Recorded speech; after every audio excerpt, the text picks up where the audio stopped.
Two brothers, Andy Tauer, part 2.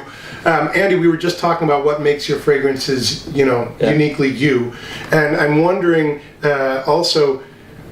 You told us a little bit about creating a fragrance for Morocco, but then you kind of, and I know we're going to dive in the next video and smell some of your fragrances, but my understanding from knowing about you is that you love the American West, and you have a is that right? And you have a love for desert climates, is that correct? That's absolutely correct. I was born and raised in Switzerland, and Switzerland is in the middle of Europe. We have the Alps, and half of the time it rains, half of the year it's cold and gray.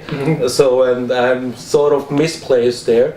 I really love the desert. So when I'm out of Chicago, I'm flying back to LA on Sunday just to spend 2 or 3 days in the desert there. Nice. So I really love it there. Nice, nice. And it's now like 20 years ago. I lived for a year in Texas. Oh, really? Yeah, in College Station. I was working at the university. I did a postdoc there. Yeah, cool. So that was an inspiration for another fragrance, which is not kind of desert related, but still it relates to US and southern Texas style. Yeah, you're talking about Lone Star Memories. Yeah, of course. That's that's awesome. I think to me, that's one of the things that I think it's interesting to me. I mean, obviously. L'air Desert, it's like the Moroccan element is there, but smelling Lone Star Memories, I felt like, how can a Swiss perfumer create sort of the quintessential American, like a quintessential American fragrance in this way? And you nailed it, and I feel like you're, in that sense, to me, I don't know, it's like... Clearly you had some, you spend time there, you have some affinity for it, but also sometimes I think maybe it takes an outside eye to truly capture it. Absolutely, yeah. If you come and visit Zurich, Switzerland, I will smell things you would never smell because I would never smell, and you would realize some things that are weird that are normal for me, because I'm just out there. So sometimes you need this outside perspective, yeah. Where do you see, I mean, as like, for instance, I'm drawing comparisons to other industries because that's how I think and that's kind of what I'm in,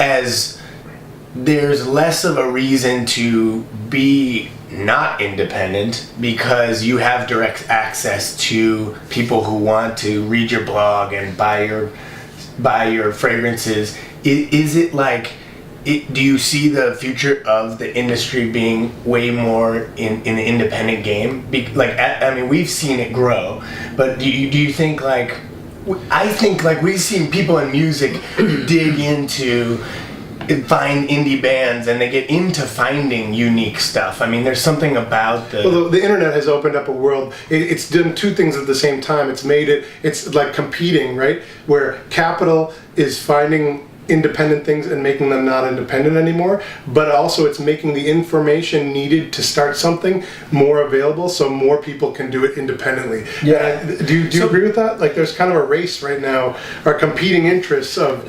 Yeah, there are different lines.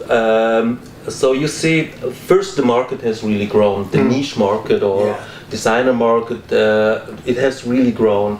So what we see now these days is that large industry brands are buying into this opportunity of the niche market. Estée Lauder, buying Le Labo, and etc. And of course, this will have consequences for the brands that are being bought because Estée Lauder is a sales machinery, and they don't want to sell 50 bottles. Right. If the numbers don't work, they're gonna cut. Or they change the brands, whatever. On the other hand, what we see in the last couple of years is an explosion of indie. Because the internet and new production technologies have really allowed almost everybody with $10,000-$20,000 to start their own brand. And it's going to be very interesting what is happening now because you have a lot of exciting new indie brands coming, but the market is getting flooded. Grows, but it doesn't grow that much, that fast. So it's going to be interesting to see. It's going to be a little bit of a shakeout, probably. But I think there are a lot of opportunities still there in this market, also for newcomers. And there, especially here in the US on the West Coast, there are a couple of really exciting brands that do exciting stuff. that I love. So Cool. I will go on Saturday in a week. There is the Institute of Art and Olfaction Award. Maybe you've heard about it. I was judged there. I was smelling the finalists. Yeah. Nice. So interesting stuff is coming there. Cool. So That's great. Yeah, it is. Let's talk about your bottles for a second, because I mean, you're an artist outside of being a perfume artist, a perfumer, and an artist of fragrance. You are an artist, a visual artist as well, correct? Well, if you say so, yeah. I mean, I've seen you do cool stuff. Yeah. That's more than most of us do. You know, my problem is I could launch every week a new perfume, okay? So I had to find a way to still remain creative but not come up with new perfumes. Yeah, because so that's the market can't really handle that. No, the market can't handle that, and I can't handle it either. And I was really looking for something else to be creative. Gotcha. But you you design the bottle, I assume? Well, here I have to be honest with you. It's actually not even my idea. I used to have standard rectangular bottles, and at some point I realized that I got into the distribution market in Italy. Italy is really a great market. I mean, it's like paradise for niche, okay? It's really like paradise for niche.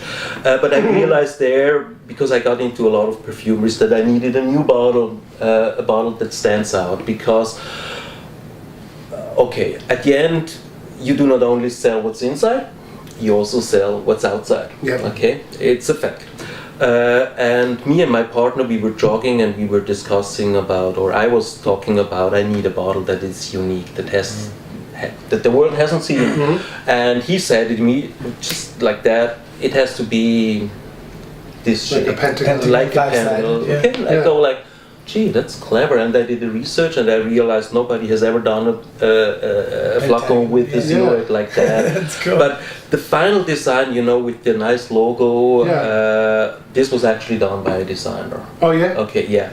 Well, there's nothing wrong with that. No, because with your art direction, I assume. Yeah, of course. Everything is exactly the way I wanted it, but the logo, for instance, this was really made by a designer, and the labels too. It's a designer who designs them for them, and this is kind of, you know, this helps me a lot, because when you are creative, you have a tendency to reinvent yourself every 5 months, meaning that there's no line. Okay. So I would. Sometimes you need boundaries. You need boundaries. You need somebody to tell you, listen, Andy, this is a great idea, but we don't.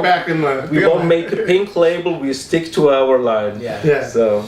It's a great. I mean, I love that it's. There's no bottle like it. When I scan the shelf, I immediately know which one it is. Yet it's simple, you know. And I like the fact that they're not like they're not overselling it. It's not about.